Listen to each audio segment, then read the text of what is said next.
हमारे विभिन्न ज्ञानवर्धक कार्यक्रम देखने के लिए आप हमें अभी सब्सक्राइब करें, बेल आइकन को प्रेस करें ताकि आप देख सकें हमारा कार्यक्रम सबसे पहले। और अधिक जानकारी के लिए फेसबुक पेज को लाइक करना न भूलें। जय माँ इंद्राक्षी। इंद्राक्षी धाम में दर्शकों आप सभी का हम हार्दिक स्वागत करते हैं। आज के दिन जिन जातकों का जन्मदिवस है, मैरिज एनिवर्सरी है, उन सभी को हमारी तरफ से बहुत बहुत शुभकामनाएं। आज का पंचांग 16 दिसंबर दिन बुधवार सन 2020, मार्गशीर्ष शुक्ल पक्ष संवत 2077, तिथि द्वितीया, नक्षत्र पूर्वाषाढ़ा, राहु काल 12 से 1:30, दिशा शूल उत्तर पूर्व दिशा। आज हम बहुत ही कीमती बात आपको बताने वाले हैं और अपने हृदय से बताने वाले हैं। हम हमेशा यही प्रयास करते हैं कि इस कार्यक्रम के माध्यम से जितने भी साधक प्रवृत्ति के साधक हैं उनकी साधनाओं को बल मिले और तनिक सा भी उन्हें अपनी साधनाओं पे संदेह ना हो और ना ही अपने धर्म में जो भी बातें अपने धर्म में बताई गई हैं सभी को वो अच्छे से फॉलो करें, सभी को मानें। जितना विपुल साहित्य अपने इस धर्म में है शायद ही कहीं देखने को मिले, है ना। आप वेद देखिए, पुराण देखिए, उपपुराण देखिए, गीता जी पढ़िए, रामायण जी पढ़िए, शिव पुराण पढ़िए, कितना विपुल साहित्य हमारे पास है ना। सारी ज़िंदगी भी बीत जाए तो भी शायद पढ़ते पढ़ते पूरा ना पढ़ा जाए। ये तो पढ़ना हुआ अभी उसे समझना नहीं है, अभी उसमें मथने वाली बात नहीं आई, मंथन करने वाली बात नहीं आई। मतलब इतना विपुल साहित्य हिंदू शास्त्र में, सनातन शास्त्र में इतना साहित्य कि साहब उसे हम पढ़ने बैठ जाएं तो मुझे लगता है कई जन्म भी थोड़े पड़ जाए।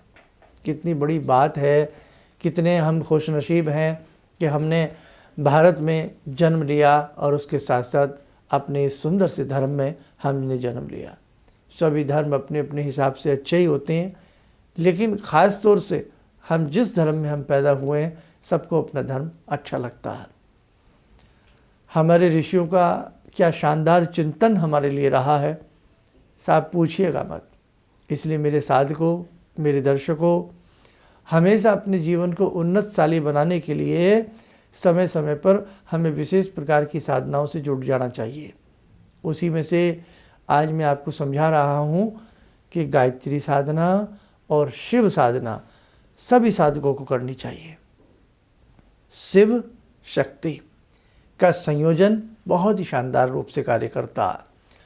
शिव की साधना से जीवन में परम आनंद की प्राप्ति होती है। शिव की साधना से जीवन में संतोष आता है। शिव की साधना जीवन को शांति प्रदान करती है और शक्ति की साधना जीवन को शक्ति से ओतप्रोत करती है। शक्ति मतलब भगवती की साधना। उसमें गायत्री मंत्र तो आपका ज़रूर होना चाहिए। और गायत्री मंत्र के लिए बहुत लोग हमें डरा देते हैं, ऐसे ना करें, वैसे ना करें। देखो भाई, मैं तो इतना जानता हूँ, मन में श्रद्धा होनी चाहिए, मन में विश्वास होना चाहिए, मन में किसी भी मंत्र के प्रति तड़फ होनी चाहिए, मंत्र में अपने धर्म के प्रति तड़फ होनी चाहिए। दिल में कहीं ना कहीं जो भी हमारे शास्त्रों ने और ऋषियों ने हमें बताया उसके प्रति एक ललक होनी चाहिए। आपका मंत्र कार्य करता है। जिस साधक ने जीवन में कभी भी गायत्री मंत्र किया है उस साधना से आप उसके परिणाम पूछें तो हर व्यक्ति उसको प्लस में ही बात करेगा। गायत्री मंत्र हम बचपन से सुनते आ रहे हैं, हम बचपन से पढ़ते आ रहे हैं, चाहे किसी पुस्तक के कवर पेज पर हो, पुस्तक के अंदर के पेज पे हो, चाहे हमारी पाठशाला के प्रांगण में हमें गायत्री मंत्र पढ़ाया जाता हो, चाहे हमें किसी भी मठ से, मंदिर से गायत्री मंत्र की हमें ध्वनि आती हो। गायत्री मंत्र इतना विपुल, इतना बड़ा मंत्र है, इतना शानदार मंत्र है, इतना अलौकिक मंत्र है। गायत्री मंत्र में 24 शक्तियाँ छिपी हुई हैं। गायत्री मंत्र में न जाने कितनी रिद्धि सिद्धियाँ छिपी हुई हैं। गायत्री मंत्र में सिद्धियों के भेद छिपे हुए हैं। लेकिन मेरे साधकों, आप डरा ना करें। आप महिला हैं, पुरुष हैं, आप जो भी हैं, गायत्री मंत्र बहुत अच्छे से पढ़ें। परम पूज्य गुरुदेव पंडित श्री राम शर्मा, पूरा जीवन उनका गायत्री में हुआ, पूरा जीवन गायत्री मंत्र के साथ बीता और गुरुदेव को आप कभी सुने या गुरुदेव को समझने का प्रयास करें या गुरुदेव की आप पुस्तकों को पढ़ें तो आपको समझ में आएगा। गुरुदेव जीवन भर गायत्री मंत्र पढ़ते रहे। हम जैसे न जाने कितने ऐसे जो बस क्या कहें, हम तो कुछ भी नहीं थे और गुरुदेव ने हमें कहाँ से कहाँ पहुँचाया। और गायत्री मंत्र की दीक्षा हमें गुरुदेव ने दी। तो कहने का भाव, गायत्री मंत्र वास्तव में मंत्रों का राजा है, मुकुट है। तो शिव शक्ति की साधना, गायत्री महामंत्र हो, भगवती के मंत्र हो, देवी के मंत्र हो और भगवान शिव की साधना हो, हमें ज़रूर करनी चाहिए। भगवान शिव की साधना से जीवन में आनंद आता है। भगवान शिव की साधना से जीवन में संतोष की प्राप्ति होती है। भगवान शिव की साधना से जीवन में शांति की लहर आ जाती है ना। और जब इस संसार से हम विदा होते हैं ना, हमारा प्राण जब निकलता, तो जब हम शमशान में जाते हैं तो भगवान शिव के एक विराट साक्षात्कार होते हैं। वो हमें दिखते नहीं, औरों को नहीं दिखते, लेकिन जो इस संसार से विदा होता है ना, जिसके प्राण निकलते हैं, उसे भगवान शिव का एक विशेष प्रकार का साक्षात्कार होता है। और भगवान शिव इतना प्रेम करते हैं कि साहब हमारी भस्म का त्रिपुंड भी अपने मस्तक पर लगा लेते हैं। उज्जैन में देखिएगा कैसे भस्म आरती होती है। कहने का भाव, मेरे साधकों, आज वो समय है, आने वाला वो समय है कि आपको गायत्री मंत्र और भगवान शिव की साधनाओं से जुड़ना ही होगा। आप जुड़ें, जो ना जुड़े हों वो किसी भी रूप में प्रयत्न करें। गायत्री मंत्र, आप डरिएगा मत कि गायत्री मंत्र उसको नहीं पढ़ना चाहिए, उसको नहीं पढ़ना चाहिए, ऐसे नहीं पढ़ना चाहिए, वैसे नहीं पढ़ना चाहिए। मन में श्रद्धा हो, सारे नियम ताक पे रह जाते हैं। आपकी श्रद्धा सर्वोपरि है। आपकी श्रद्धा ही ना हो और आपने सारे नियम तो निभा लिए, लेकिन आपकी श्रद्धा नहीं है, आपका मन नहीं है, आपके नियम संयम अच्छे से नहीं है और ना ही मंत्र के और देव के प्रति आपकी कोई ललक है, तो साहब किसी काम के नहीं है आपके नियम। फिर तो केवल आप नियमावली को ही निभा रहे हैं, लेकिन आपकी साधना नहीं हो रही है। साधना जब होती है ना, तो चैतन्य महाप्रभु की बात करें तो कहाँ किस प्रकार से चैतन्य महाप्रभु भगवान में, हरि में लीन हो जाते थे, कैसे वो अंगन्यास करते थे, क्या हृदय न्यास करते थे, क्या बस एक भक्ति ऐसी थी उनके मन में, विराट भक्ति थी, अपने प्रभु के प्रति समर्पित हो गए और साहब भजन में ही उन्होंने भगवान को पा लिया। अपनी रस भरी भक्ति में इन्होंने भगवान को पा लिया। हाँ, तुलसीदास जी को देखिएगा, सूरदास जी को देखिएगा, ऐसे बहुत एग्जाम्पल मैं आपको दे सकता हूँ।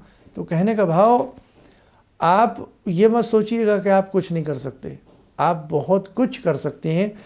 ये जीवन जब तक है ना, इस जीवन के अंतिम पॉइंट तक हमें अपनी साधनाओं के प्रति उत्कंठित रहना चाहिए, हमें अपनी साधनाओं के प्रति लालायित रहना चाहिए। इसलिए मेरे साधकों, बस आज का संदेश तो मैं इतना ही देना चाहता था कि गायत्री महामंत्र और भगवान शिव की साधना का जब भी आपको कोई तौर तरीका मिले, उन्हें करने का मौका मिले तो छोड़ना मत। और जहाँ से भी आप गुरु दीक्षा लेते हैं, गुरु दीक्षा का मंत्र ज़रूर पढ़िएगा, सर्वोपरि है। लेकिन जैसे आप कहते हैं ना, इष्ट किसे बनाएं, इष्ट किसे बनाएं, इष्ट किसे बनाएं, हालांकि इस पर मैंने अनेकों विशेषांक दिए हैं, लेकिन ऐसी उत्कंठा में, ऐसी लालसा में आप गायत्री मंत्र और शिव की साधना करें।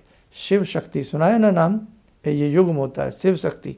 शिव शिव हैं और शक्ति के रूप में आप गायत्री महामंत्र, भगवती की साधनाएं, दुर्गा मंत्र की साधनाएं, नाना भांति की साधनाएं कर सकते हैं। और विस्तारित रूप से इस सब्जेक्ट को कई पार्ट्स में भविष्य में बहुत सारी चीज़ें मैं आपको समझाने और देने वाला हूँ। आज की शो बेला है, गुरु दीक्षा का कार्यक्रम भी आज की बेला से प्रारंभ हो चुका है। सिर्फ इसमें कुछ ही काम करना है, आपको अपना नाम बताना है हमारे संस्थान में, अपना मोबाइल नंबर देना है, व्हाट्सअप नंबर जिस पे आप व्हाट्सअप पे रहते हैं, और साथ में आप कहाँ से बोल रहे हैं, बोल रही हैं, वो आपको बताना है। आगे की जो भी जानकारी है, अभी ये 20-22 तारीख तक सिलसिला चलेगा नाम लिखाने का, रजिस्टर होने का। आगे का सिलसिला आपको ऐसे ही हम वीडियो के माध्यम से सारी बातें आपको बता देंगे। चलते चलते फिर कहेंगे, आज जो हमने 2 साधनाएं बताई, 2 बातें बताई, वो बड़ी ही उच्च कोटि की दोनों साधनाएं हैं। इनसे जीवन में जुड़ने का प्रयास करिएगा। और कभी जैसे ही ये थोड़ा भी कोरोना काल की वजह से अभी गैदरिंग वाली समस्याएं हैं बहुत जगह, सब जगह ही है, तो ये समस्या ईश्वर भगवती की कृपा से, शिव शक्ति की कृपा से ज़रूर दूर होंगी। तो आप जो भी हम आगे सेमिनार करने वाले हैं और जो साधनाओं के चाहने वाले लोग हैं, जो रिद्धि सिद्धि प्राप्त करने वाले लोग हैं, मंत्र शक्ति में आस्था विश्वास रखते हैं, तो ऐसे लोगों का हम ज़रूर स्वागत करेंगे। पहले भी हमने बड़े बड़े सेमिनार ऐसे किए हैं जिसमें हज़ारों की गैदरिंग आई है, 200-400 आदमी नहीं, हज़ारों की गैदरिंग होती रही है।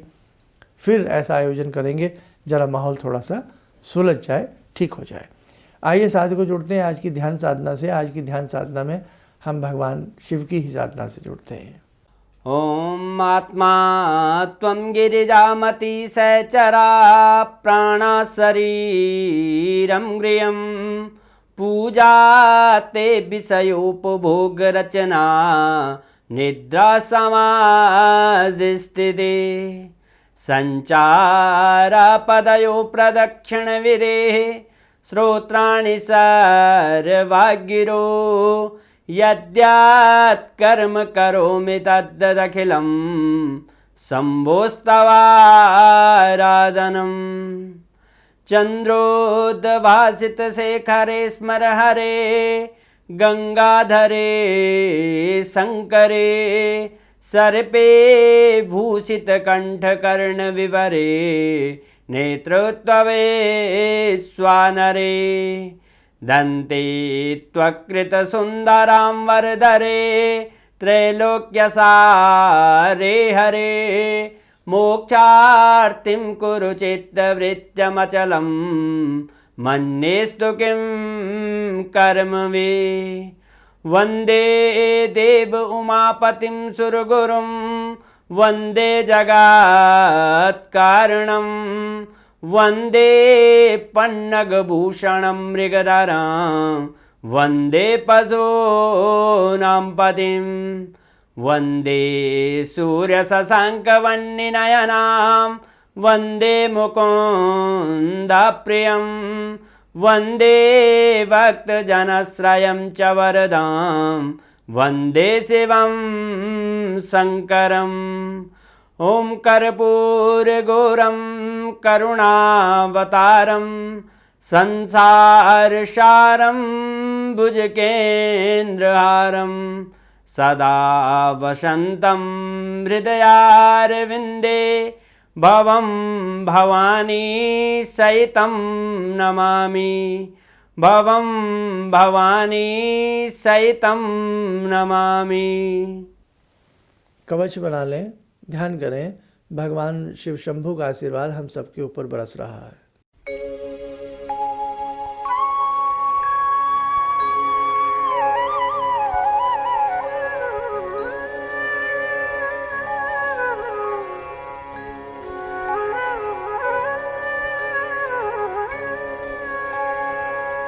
ओम बोलते हुए नेत्र खोलें, सामान्य हो जाए। आप में से ऐसे बहुत दर्शकों के फ़ोन भी आते हैं, मेल्स भी ऐसी कई बार पढ़ने को मिलती हैं जो ज्योतिषीय परामर्श लेना चाहते हैं। जीवन है, जीवन में सुख दुख सबके साथ रहता है, किसी के साथ कुछ रहता है, किसी के साथ कुछ रहता है। तो यदि आप भी किसी प्रकार की समस्या से ग्रसित हैं, परेशान हैं, समस्या में हैं, तो आप उसके लिए हमारे संस्थान से कॉल अपॉइंटमेंट ले सकते हैं। और चाहे आप कहीं भी रहते हैं, आउट ऑफ इंडिया रहते हैं, कहीं भी लेते हैं, आप कोई ऐसा परामर्श हमसे लेना चाहते हैं कि आपकी कोई समस्या है वो नहीं सुलझ रही है, तो उसके लिए जितना हमसे हो सकता है हम आपको गाइड करेंगे। और उसके लिए क्या प्रोसीजर है वो आप हमारे संस्थान में समझ सकते हैं। दूसरी बात कि बहुत लोग व्यक्तिगत रूप से मिलने के लिए इच्छुक हैं, लेकिन अभी माहौल ऐसा नहीं है, ना ही गैदरिंग का माहौल है अभी बहुत ज़्यादा, और अभी थोड़ा सा ऐसा ही समय चल रहा है, तो इसलिए अभी हम किसी से व्यक्तिगत रूप में नहीं मिल पा रहे हैं। तो मैं अपने उन सभी साधकों से थोड़ा सा क्षमा चाहता हूँ। थोड़ा सा जैसे ही होगा इंतज़ार मैं आपका ज़रूर ख़त्म करूँगा, और आने वाले समय में आपको मैं बता दूँगा कि कब से हम व्यक्तिगत रूप से मिलना प्रारंभ कर रहे हैं। इन्हीं शब्दों के साथ हम अपनी वाणी को विराम देते हैं। जय माँ इंद्राक्षी। हम लोग आपका प्रोग्राम शुरू ही किया था, आप देखना, क्योंकि हम लोग बाहर से अभी सहबाबाद ट्रांसफ़र हुए हैं, तो उसके बाद ऐसे ही एक दिन बैठी हुई थी, मेरी बेटी भी बैठी हुई थी।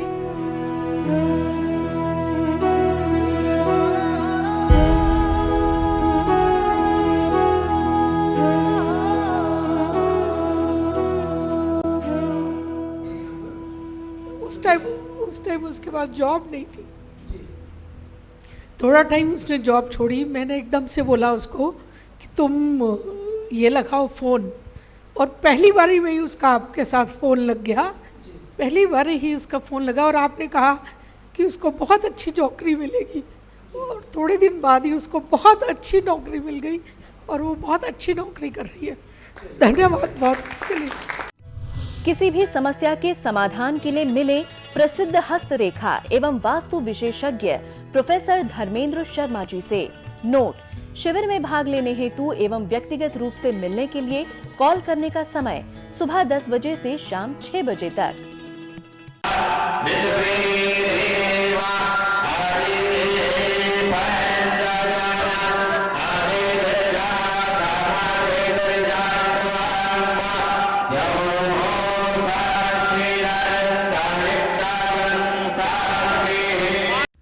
हमारे विभिन्न ज्ञानवर्धक कार्यक्रम देखने के लिए आप हमें अभी सब्सक्राइब करें, बेल आइकन को प्रेस करें ताकि आप देख सकें हमारा कार्यक्रम सबसे पहले।